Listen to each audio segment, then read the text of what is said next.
ಇಂದು ಈ ನಿಸರ್ಗದಲ್ಲಿ ಕೆಂಪು ಗುಲಾಬಿಯನ್ನು ಕಂಡಾಕ್ಷಣ ಆ ದುಂಬಿಗಳ ದಂಡು ಬಂದು ಮಕರಂದ ಹೀರಿ ಸಂತೋಷ ಪಡುತ್ತಿವೆ.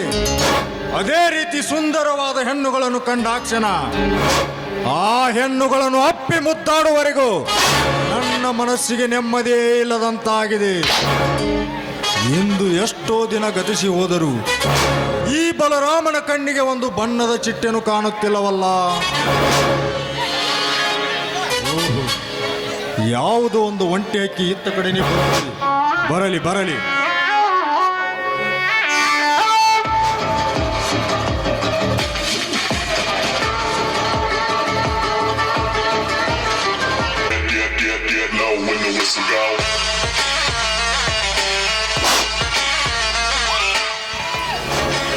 ಹಲೋ ಮಿಸ್ಟರ್, ಸ್ವಲ್ಪ ದಾರಿ ಬಿಟ್ಟು ನಿಂತ್ಕೊಳ್ಳಿ. ಮಧ್ಯ ರಸ್ತೆಯಲ್ಲಿ ಹೀಗೆ ನಿಂತ್ರೆ ಓಡಾಡೋರಿಗೆ ತೊಂದರೆ ಆಗೋದಿಲ್ವೇ? ತೊಂದರೆ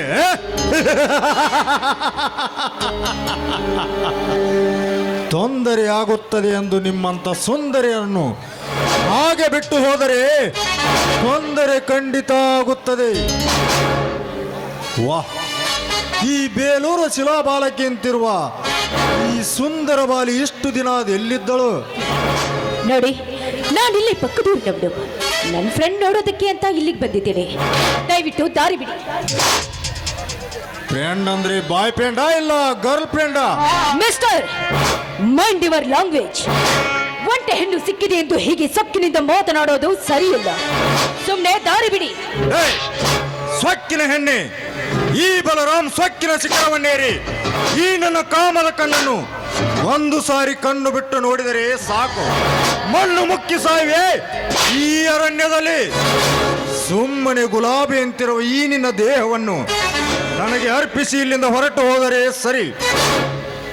ಇಲ್ಲದಿದ್ದರೆ ಇದ್ದ ಒಂದು ಪ್ರಾಣವನ್ನು ಕಳೆದುಕೊಳ್ಳಬೇಕಾಗುತ್ತದೆ. ಜೋಕೆ ಮುಚ್ಚೋ ಬಾಯ್ ಸ್ಕೌಂಡ್ರಲ್. ನೀ ಕರೆದಾಗಲೆಲ್ಲ ಬಂದು ನಿನ್ನ ಜೊತೆ ಸರಗ ಹಾಸ್ಲಿಕ್ಕೆ ನಾನೇನು ನೀನು ಇಟ್ಟುಕೊಂಡ ಸೂಳೆ ಅಲ್ಲ. ಗುಲಾಬಿ ಎಂದು ನನ್ನ ಮುಟ್ಟಲು ಬಂದ್ರೆ ಅದರ ಸುತ್ತಲೂ ಮುಳ್ಳಿರುತ್ತೆ ಎಂಬುದನ್ನು ಮಾತ್ರ ಮರಿಬೇಡ. ಗುಲಾಬಿಯ ಸುತ್ತಲೂ ಮುಳ್ಳು ಇದೆ ಎಂದು ಗೊತ್ತಿದ್ದರು ಆ ಹೂವನ್ನು ಮುಡಿಯದೆ ಹಾಗೆ ಹೋಗುವ ಹೆಣ್ಣುಗಳು ಈ ಪ್ರಪಂಚದಲ್ಲಿ ಯಾರೂ ಇಲ್ಲ. ಹಾಗಂತ ನಿನ್ನನ್ನು ಹಾಗೆ ಬಿಟ್ಟು ಹೋಗಲಿಕ್ಕೆ ನಾನೇನೋ ಶ್ರೀರಾಮಚಂದ್ರನೂ ಅಲ್ಲ. ಈ ನಿನ್ನ ಗುಲಾಬಿ ಅಂತಿರುವ ದೇಹವನ್ನು ನನಗೆ ಅರ್ಪಿಸಿ ಇಲ್ಲಿಂದ ಹೊರಟು ಹೋಗು. ಮುಠಾಳ, ಸಮುದ್ರದ ನೀರನ್ನ ನೋಡಿ ಚೆನ್ನಾಗಿದೆ ಎಂದು ಸಂತೋಷ ಪಡಬೇಕೇ ಹೊರತು ಅದನ್ನ ಕುಡಿಯಲು ಹೋಗೋದು ನಿನ್ನ ಮುಠಾಳತನ.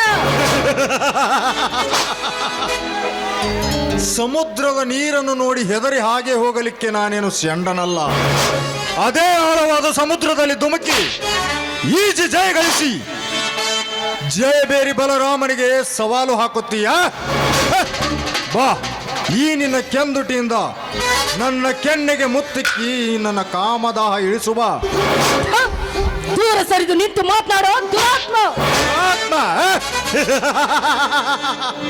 ಯಾರು ದುರಾತ್ಮ? ನಿನಗೆ ಜನ್ಮ ಕೊಟ್ಟ ನಿನ್ನ ತಂದೆ ದುರಾತ್ಮ. ಈ ಸೌಂದರ್ಯ ಕೊಟ್ಟ ದೇವರು ದುರಾತ್ಮ. ನಿಮ್ಮಂತವರನ್ನು ಅನುಭವಿಸಲು ಹುಟ್ಟಿ ಬಂದ ನಾನೇ ನಿನ್ನ ಪರಮಾತ್ಮ. ನಾಯಿ, ಒಂಟೆ ಹೆಣ್ಣಿನ ಮೇಲೆ ದೌರ್ಜನ್ಯ ಮಾಡೋ ನೀನ್ ಯಾವ ಪರಮಾತ್ಮನೋ ಪಾಪಿ? ದೇವರ ನಾಮ ಸ್ಮರಣೆಯಲ್ಲಿ ಕೆಟ್ಟ ಕೆಲಸ ಮಾಡೋ ನಿನ್ನಂತ ಕೆಟ್ಟ ವಿಷ ಸರ್ಪಗಳನ್ನ ಶಿಕ್ಷಿಸಲು ಆ ದೇವರು ಬಂದೇ ಬರ್ತಾನೆ. ದೇವರು? ಆ ನಿನ್ನ ದೇವರು ಇದ್ದಿದ್ದೇ ಆದರೆ ನನ್ನನ್ನು ಶಿಕ್ಷಿಸಲಿ.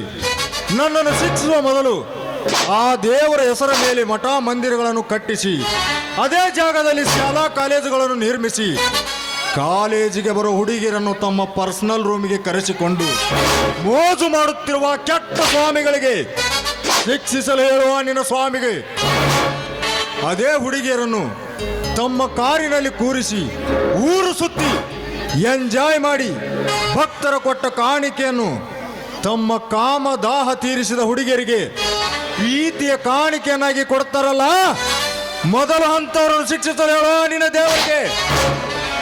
ಆ ನಿನ್ನ ದೇವರು ಇದ್ದಿದ್ದೇ ಆದರೆ ನಿನ್ನನ್ನು ಕಾಪಾಡಬೇಕು. ಕರೆ ಆ ನಿನ್ನ ದೇವರನ್ನು. ಬೇಡ, ದಯವಿಟ್ಟು ನನ್ನ ನೀರು ಮಾಡಬೇಡ. ಎಷ್ಟು ದಿವಸ ಕಾಪಾಡಿಕೊಂಡು ಬಂದದನ್ನು ಶೀಲವನ್ನ ಹಾಳು ಮಾಡಬೇಡ. ಬಿಟ್ಬಿಡು ನನ್ನನ್ನ. ಅಯ್ಯೋ ಹುಚ್ಚಿ, ಏಕೆ ಶೀಲವೆಂದು ಚಿಂತಿಸುತ್ತೀಯ? ಈ ಭೂಮಿಯ ಮೇಲೆ ಎಲ್ಲ ಜೀವಿಗಳು ಹುಟ್ಟಿದ್ದೆವು ಕೆಟ್ಟ ಹೋಗಲಿಕ್ಕೆ. ಅಷ್ಟೇ ಏಕೆ ಗಂಡು ಎಂಬ ಜೀವ ಹುಟ್ಟಿದ್ದೆ ನಿಮ್ಮಂತ ಹೆಣ್ಣುಗಳ ಶೀಲವನ್ನು ಕುಕ್ಕಿ ತಿನ್ನಲಿಕ್ಕೆ. ನೀ ಹೇಳಿದ ಹಾಗೆ ಈ ಭೂಮಿ ಮೇಲೆ ಯಾವ ಹೆಣ್ಣು ತನ್ನ ಶೀಲವನ್ನು ಕಳೆದುಕೊಳ್ಳದಿದ್ದರೆ ನಾನು ನೀನು ಈ ಭೂಮಿ ಮೇಲೆ ಹುಟ್ಟುತ್ತಲೇ ಇರಲಿಲ್ಲ. ಹಾಗಂತ ಎಲ್ಲ ಹೆಣ್ಣುಗಳು ಕಂಡವರಿಗೆ ನಮ್ಮ ಶೀಲವನ್ನ ಹಂಚುತ್ತೀವಿ ಅಂತ ತಿಳಿದಿರುವಿಯ? ಈ ನಮ್ಮ ನಾಡಿನಲ್ಲಿನ ಎಲ್ಲ ಹೆಣ್ಣುಗಳು ಮದುವೆಯಾದ ತಮ್ಮ ತಮ್ಮ ಪತಿದೇವರಿಗೆ ಮಾತ್ರ ಮೀಸಲು ಅನ್ನೋದನ್ನ ಮರಿಬೇಡ. ಮದುವೆ ಮದುವೆ ಎಂಬ ಮೂರಕ್ಷರದ ಅರ್ಥ ನಿನಗೆ ತಿಳಿದಿದ್ದರೆ ನೀನು ಈ ಮಾತನಾಡುತ್ತಿರಲಿಲ್ಲ. ಮದುವೆ ಎಂಬ ಮರ್ಮದ ಗುಟ್ಟನ್ನು ಬಿಚ್ಚಿ ಹೇಳುತ್ತೇನೆ. ಅಚ್ಚಳಿಯಾದ ಹಾಗೆ ಮತ್ತಳಿಕೆಯಿಂದ ಬರೆದಿಟ್ಟುಕೋ ಈ ನಿನ್ನ ಕೆಚ್ಚದೆ ಮೇಲೆ. ಗಂಡು ಎಂಬ ಜೀವ ಹುಟ್ಟಿದ್ದೆ 18ರ ಹರಿಯದ ನಂತರ. ಅದೇ ಹರಿಯದಲ್ಲಿ ನಾನು ಗಂಡು ಎಂಬ ಗಂಡುಗಾರಿಕೆ ತೋರಿಸಲು ರೆಡಿಯಾಗುತ್ತಾನೆ. ಕಂಡ ಹುಡುಗಿಯರ ಮೇಲೆ ಕಣ್ಣು ಹಾಕುತ್ತಾನೆ. ಹಾಗಂತ ಗಂಡಿನ ತಪ್ಪಲ್ಲ, ಪ್ರಕೃತಿಯ ನಿಯಮವೇ ಹಾಗೆ. ಅದೇ ರೀತಿ ಮುಂದುವರಿಯುತ್ತಾ ಹೋಗಿದ್ದರೆ ಯಾರ ಹೆಣ್ಣಂದಿರು ಯಾರ ಕೈಯಲ್ಲಿ ಎಂದು ಗೊತ್ತಾಗುತ್ತಲೇ ಇರಲಿಲ್ಲ. ಆಗ ಒಬ್ಬ ಬುದ್ಧಿವಂತ ಮನುಷ್ಯ ಒಂದು ಹೆಣ್ಣನ್ನು ಕರೆತಂದು ಅವಳ ಕುತ್ತಿಗೆ ಕರಮಿನಿಸರ ಬಿಗಿದು, ಇದು ನಿನ್ನ ವಸ್ತು, ಇವಳನ್ನು ಬಿಟ್ಟು ಬೇರೆ ಯಾವ ಹೆಣ್ಣನ್ನು ಕಣ್ಣೆತ್ತಿ ನೋಡಬಾರದೆಂದು ಪ್ರತಿಜ್ಞೆ ಮಾಡಿಸಿ ನಮಗೆ ಅವಳನ್ನು ಒಪ್ಪಿಸಿ ಹೋಗುತ್ತಾರೆ. ಏಕೆ ಗೊತ್ತಾ? ಒಂದು ಗಂಡಿಗೆ ಒಂದು ಹೆಣ್ಣು ಎಂದು ಗುರುತು ಮಾಡುವುದೇ ಈ ಮದುವೆ, ತಿಳಿಯಾ? ಮತ್ತೆ ಮದುವೆಯಾಗದ ಒಂದು ಹೆಣ್ಣಿನ ಮೇಲೆ ಕಣ್ಣು ಹಾಕೋದು ತಪ್ಪಲ್ಲವೇ? ಲೇ, ಸರಿ ತಪ್ಪಿನ ಬಗ್ಗೆ ನನಗೆ ಬುದ್ಧಿ ಹೇಳಲು ಬರಬೇಡ. ಎಷ್ಟು ತಿಳಿಸಿದೆ ಹೇಳಿದರು ತಿಳಿದುಕೊಳ್ಳುವ ಹೆಣ್ಣು ನೀನಲ್ಲ ಅಂದಾಗ ನಿನಗೆ ಬಲಾತ್ಕಾರವೇ ಸರಿ. ಅನುಭವಿಸಲು ಸಿದ್ಧವಾಗು.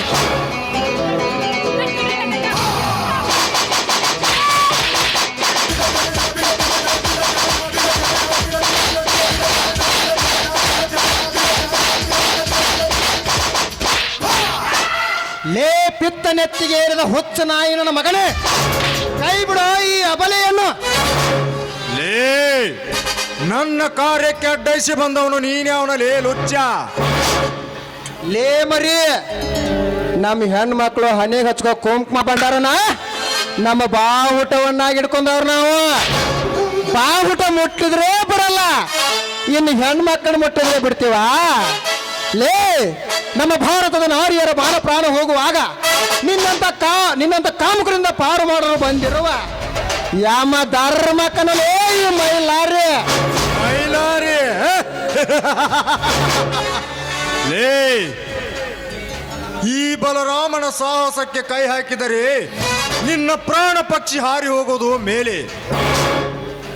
ಈ ನಿನ್ನಂತ ಸಾವಿರಾರು ಕುನ್ನಿಗಳ ರುಂಡವನ್ನು ಚೆಂಡಾಡಿ ಕಾನೂನಿನ ಕಣ್ಣಿಗೆ ಮಣ್ಣೆರಚಿ ಕಣ್ಣಲ್ಲಿ ಕಾಮಿನೀರನ್ನು ಕರೆದು ಈ ನನ್ನ ಕಾಮದಾಹ ತೀರಿಸುವ ಈ ಚಾಣಾಕ್ಷನಿಗೆ ಸವಾಲು ಹಾಕುತ್ತೀಯ? ನಿನಗೆ ಈ ಭೂಮಿಯ ಮೇಲೆ ಬದುಕಬೇಕನ್ನೋ ಆಸೆ ಇದ್ದರೆ ಇವಳನ್ನು ನನಗೆ ಒಪ್ಪಿಸಿ ಹೊರಟು ಹೋಗಲಿಂದ. ಲೇ ಬಲರಾಮ, ಭೂಮ್ಯಾಗ ಬೆಳೆ ಐತಿ, ಬಂದೂಕನ್ಯಾಗ ಬುಲೆಟ್ ಐತಿ, ನನ್ನ ಮೈಯಾಗ ಪಗರ್ ಐತಿ. ಚೆಕ್ ಮಾಡಕ್ ಹೋಗ್ಬೇಡ, ಸೇಕ್ ಆಗ್ಬಿಡ್ತೀಯ. ಲೇ ಬಂಡ ಬಲರಾಮ, ಈ ನಿನ್ನ ಬಲಕ್ಕೆ ಹೆದರಿ ಈ ಕನ್ಯೆಯನ್ನು ನಿನಗೆ ಒಪ್ಪಿಸಿ ಹೋಗಲಿಕ್ಕೆ ನಾನೇನು ಷಂಡನಲ್ಲ. ಇಂಥ ಬಡ ಹೆಣ್ಣಿನ ಮೇಲೆ ದೌರ್ಜನ್ಯ ಮಾಡುವುದನ್ನು ಕಂಡರೆ ಇದೇ ನನ್ನ ಕ್ವಾಡ್ಲಿಯಿಂದ ನಿನ್ನ ಪ್ರಾಣ ಪಕ್ಷಿ ನೆಲಕುಳಿದಂತೂ ಖಂಡಿತ. ಪ್ರಾಣ ಈ ರೌಡಿ ಸಾಮ್ರಾಜ್ಯದಲ್ಲಿ ರಾಜನಾಗಿ ಮೆರೆದು ನಿನ್ನಂತ ನೂರಾರು ರುಂಡಗಳನ್ನು ಚೆಂಡಾಡಿ ಕಾನೂನಿನ ಕಣ್ಣಿಗೆ ಮಣ್ಣೆರಚಿ ನಿನ್ನಂತ 100 ಜನರಿಗೆ ಸುಣ್ಣದ ನೀರನ್ನು ಹಾಲೆಂದು ಕುಡಿಸಿ ಕಣ್ಣಲ್ಲಿ ಕಾಮಿ ನೀರನ್ನು ಕರೆದು ನನ್ನ ಕಾಮದಾಹ ತೀರಿಸುವ ಈ ಚಾಣಾಕ್ಷನಿಗೆ ಸಾವಿನ ಮೇಲೆ ಅಂಜಿಕೆ? ಇಲ್ಲೇ ಮರಿ, ಅಂಜಿಕೆ ಅಷ್ಟೇ ಹಾಕಲಿ, ನಿನ್ನಂತ ತಾಯಿಗಂಡರ ರುಂಡವನ್ನು ಕೊಚ್ಚಿ ಹಾಕುವ ಧೈರ್ಯ ನನ್ನಲ್ಲಿದೆ.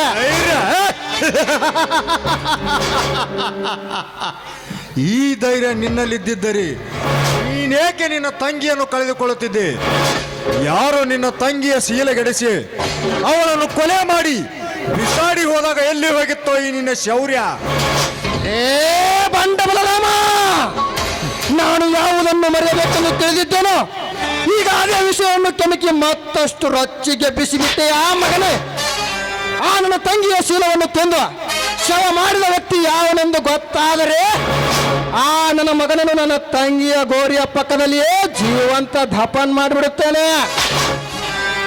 ಈಗ ಈ ಮೈಲಾರಿಯ ಕೋಪದ ತಾಪ ನೆತ್ತಿಗೇರುವ ಮೊದಲು ಇಲ್ಲಿಂದ ಹೊರಟು ಹೋದರೆ ಸರಿ, ಇಲ್ಲದಿದ್ದರೆ ಇಲ್ಲಿ ರಕ್ತದೋಕುಳೇ ನಡೆದು ಬಿಡುತ್ತದೆ. ಲೇ, ಈ ಊರಿನಲ್ಲಿ ನನ್ನನ್ನು ಎದುರು ಹಾಕಿಕೊಂಡು ಹೇಗೆ ಬದುಕುತ್ತೀವೋ ಬದುಕು ಮಗನೇ, ಬರುತ್ತೇನೆ.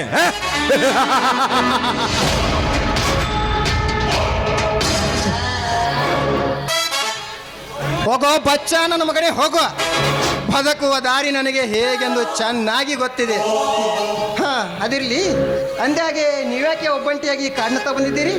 ಇಂಥ ಕೆತ್ತ ಪ್ರಾಣಿಗಳು ನಿಮ್ಮಂತ ಬಡ ಹೆಣ್ಣಿಗಾಗಿ ಕಾಯುತ್ತಿರುತ್ತವೆಂದು ನಿಮಗೆ ಗೊತ್ತಿಲ್ಲವೇ? ನೋಡಿ, ನಾಡು ಬಾಡಾತೆ ಹುಟ್ಟುತ್ತಲಿ ನನ್ನ ತಾಯಿಯನ್ನು ಕಳೆದುಕೊಂಡ ಪಾಪಿ ನಾಡು. ಇಲ್ಲಿಯವರೆಗೂ ನನ್ನ ಲಾಲನೆ ಪಾಲನೆ ಮಾಡಿ ನನ್ನನ್ನು ವಿದ್ಯಾವಂತೆಯನ್ನಾಗಿ ಮಾಡಿದ ನನ್ನ ತಂದೆ ಕೂಡ ಸತ್ತು ಹೋದ್ರು. ಆದರೆ ಈ ನನ್ನ ಗೋಳಿನ ಕಥೆಯನ್ನು ನೋಡಿದ ನನ್ನ ಗೆಳತಿ ಇದೇ ಊರಿನವಳು. ಅದಕ್ಕೋಸ್ಕರ ಅವಳೇ ನನ್ನನ್ನು ಕರೆದುಕೊಂಡು ಬಂದಿದ್ದಾಳೆ. ಹೋಗಲಿ ಬಿಡಿ, ಅದಕ್ಕೆ ಭಯ ಪಟ್ಕೋತೀಯ? ತೃಪ್ತಿ ಆಗೋಷ್ಟು ತಾಯಿ ಎದೆ ಹಾಲು ಕುಡಿದ ಮಕ್ಕಳು ಬದುಕಿನಲ್ಲಿ ಯಾವತ್ತಿಗೂ ತಿನ್ನುವುದಿಲ್ಲವಂತೆ. ಅಂಥ ಮಕ್ಕಳು ಈ ಭೂಮಿಯ ಮೇಲೆ ತುಂಬ ಜನ ಇದ್ದಾರೆ, ಅದರಲ್ಲಿ ನೀವು ಒಬ್ಬರು. ನೋಡಿ, ಒಂದು ಹೆಣ್ಣಿಗೆ ತನ್ನ ಶೀಲವೇ ಐಶ್ವರ್ಯವಂತೆ. ಆದರೆ ಆ ಐಶ್ವರ್ಯವನ್ನು ಕಳೆದುಕೊಂಡ್ರೆ ಆ ಹೆಣ್ಣಿಗೆ ಬೆಲೆ ಇಲ್ಲದಂತಾಗುತ್ತದೆ. ಈಗ ಅಂಥ ಐಶ್ವರ್ಯವನ್ನು ಕಾಪಾಡಿದ ಮಹಾನುಭಾವರು ನೀನು. ನಿಮಗೆ ಯಾವ ರೀತಿ ಕೃತಜ್ಞತೆ ಹೇಳಬೇಕೆನ್ನೋದೇ ನನಗೆ ತಿಳಿಯದಂತಾಗಿದೆ. ಛೇ, ಅದರಲ್ಲೇನು ಬಂತ್ರಿ? ನಾನು ಒಬ್ಬ ವೀರ ಕನ್ನಡಿಗನಾಗಿ ಕಷ್ಟದಲ್ಲಿರುವ ಒಬ್ಬ ಮಹಿಳೆಗೆ ಸಹಾಯ ಮಾಡೋದು ಅದರಲ್ಲೇನು ಕೃತಜ್ಞತೆ ಬಂತು? ಹಾ, ನಿಮ್ಮಲ್ಲಿದ್ದೆ ಈ ಗುಣನೇ ನನಗೆ ತುಂಬ ಹಿಡಿಸ್ತು. ನೋಡಿ, ನಾನೊಂದು ಮಾತು ಕೇಳಬಹುದಾ? ಅಯ್ಯೋ ಕೇಳಿ, ಅದಕ್ಕೇನಂತೆ, ಧಾರವಾಡ ಕೇಳಿ. ನನ್ನ ಮಾನವನ್ನು ಕಾಪಾಡಿದ ನಿಮ್ಮ ಜೊತೆಗೆ ನನ್ನ ಜೀವನ ಕಳಿಬೇಕು ಅಂತ ಮಾಡಿದ್ದೀನಿ. ನೀವು ನನ್ನ ಮದುವೆ ಆಗ್ತೀರಾ? ಮದುವೆ? ನೋಡಿ, ಬೀದಿಯಲ್ಲಿ ಬಿದ್ದವರೇ ನನ್ನ ಬಂಧು ಬಳಗ, ಅನಾಥ ಮಕ್ಕಳೇ ನನ್ನ ಸಹೋದರರು, ಅನ್ಯಾಯದಿಂದ ಒಳಗಾದವರೇ ನನ್ನ ಸ್ನೇಹಿತರು, ಅತ್ಯಾಚಾರಕ್ಕೆ ಒಳಗಾದವರೇ ನನ್ನ ಅಕ್ಕ ತಂಗಿಯನ್ನು ಬದುಕುತ್ತಿರೋನು. ಇದ್ಯಾಕೋ ನನ್ನ ಮನಸ್ಸು ಒಪ್ತಿಲ್ಲ ರೀ. ಅಯ್ಯೋ, ನಮ್ಮ ಮನಸ್ಸು ಇನ್ನೊಬ್ಬರ ಮುಖ ನೋಡಿ ಕಲಿ ಹಾಕುತ್ತಂತೆ, ಆದರೆ ಇನ್ನೊಬ್ಬರ ಮುಖ ನಮ್ಮ ಮನಸ್ಸನ್ನು ನೋಡಿ ಬಲೆ ಹಾಕ್ತಾ ಇದೆಯಲ್ಲ. ನೋಡಿ, ಅತಿಯಾದ ಆನಂದ ಆತಂಕವನ್ನು ಉಂಟು ಮಾಡಬಾರದು, ಇದು ನನ್ನ ಅನಿಸಿಕೆ. ಆದರೆ ಸ್ವರ್ಗದ ಬಾಗಿಲಿಗೆ ಸರ್ವರಿಗೆ ಸ್ವಾಗತ ಇದ್ದೇ ಇದೆಯಲ್ಲ, ಇದಕ್ಕೇನು ಹೇಳ್ತೀರಾ? ನೋಡಿ, ನಿಮ್ಮಟ್ಟು ಓದಿದವನು ಅಲ್ಲ, ನಿಮಗೆ ಬುದ್ಧಿ ಹೇಳುವಷ್ಟು ದೊಡ್ಡವನು ನಾನಲ್ಲ. ಅಂದಾಗೆ ನಿಮ್ಮ ಹೆಸರು? ನನ್ನ ಹೆಸರು ಗೀತಾ ಅಂತ. ನನ್ನ ಹೆಸರು ಗೊತ್ತು ಬಿಡಿ, ಮೈಲಾರಿ ಅಂತ. ನನಗೆ ಹೇಗೆ ಗೊತ್ತಾಯಿತು ಅಂತಾನ? ನೀವೇ ಹೇಳಿದ್ರಲ್ಲ, ಭಾರತ ನಾರಿಯರ ಮಾಡ ಹೋಗುವಾಗ ಅದನ್ನು ಕಾಪಾಡಲಿಕ್ಕೆ ಬಂದಿರೋ ಮೈಲಾರಿ ಅಂತ. ನೋಡಿ, ನಿಮಗೆ ನನ್ನ ಮೇಲೆ ಮನಸ್ಸಿದ್ರೆ ನನ್ನ ಕೈ ಮೇಲೆ ಕೈ ಹಾಕಿ, ಇಷ್ಟ ಇಲ್ಲ ಅಂದರೆ ಹಾಗೆ ಹೊರಟು ಹೋಗಿ.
ಯಾವ ಜನ್ಮದ ಕಣ್ಣದ ಬರಲು ಗರಿ ಸಿಕ್ಕಿ ಹಳೆ ಬಾಡಿ ಹೆಣ್ಣೆ ಚಿನ್ನಾಗಿ ನನ್ನಾಗಿ ಓ ರಾಜಾರಾಣಿ ಹಂಗ ಕೂಡಿ ಬಾಳ ಏನೇ ಕಷ್ಟ ಬಂದದ ಬದಿಯಲ್ಲಿರೋಣ